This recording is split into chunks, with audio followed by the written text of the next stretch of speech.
დღეს მსურს ძალიან მნიშვნელოვან თემაზე ვისაუბრო, რადგან დროა დაუბრუნდეთ იმ საწყისებს, რომლებიც Facebook-სა და Instagram-ზე გამოხატვის თავისუფლებას ეხება. სოციალური ქსელები შევქმენი იმისათვის, რათა ადამიანებისთვის ხმა მიმეცა.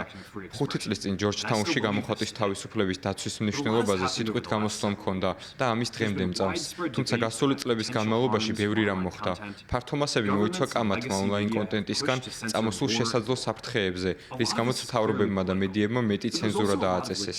ბევრი რამ აშკარად პოლიტიკურია, მაგრამ ნამდვილად არის ბევრი ცუდი რამეც. ნარკოტიკი, ტერორიზმი, ბავშვების ექსპლუატაცია. ეს ის თემებია, რომლებსაც სერიოზულად ვუდგებით და მინდა დავრწმუნდე, რომ პასუხისმგებლობით ვართმევთ თავს. შესაბამისად, შემოვიღეთ რთული სისტემა, რათა ეს კონტენტი გვემართა. თუმცა რთული სისტემის პრობლემა ისაა, რომ ეს სისტემა შეცდომებს უშვებს და ჩვენ მივაღწიეთ იმ ეტაპს, როდესაც ძალიან ბევრი შეცდომა და ცენზურა იყო დაშვებული. შესაბამისად, ჩვენ უბრუნდებით საწყისებს და ვკონცენტრირდებით შეცდომების შემცირებაზე, პოლიტიკის გამარტივებასა და სოციალურ პლატფორმაზე გამოხატვის თავისუფლების დაბრუნებაზე.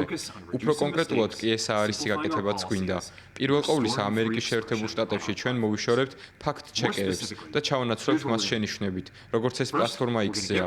მეორე, რასაც გავაკეთებთ, ისაა, რომ გავამარტივებთ ჩვენს პოლიტიკას და მოვიშორებთ მთელ რიგ შეზღუდვებს იმიგრაციისა და გენდერის თემაზე.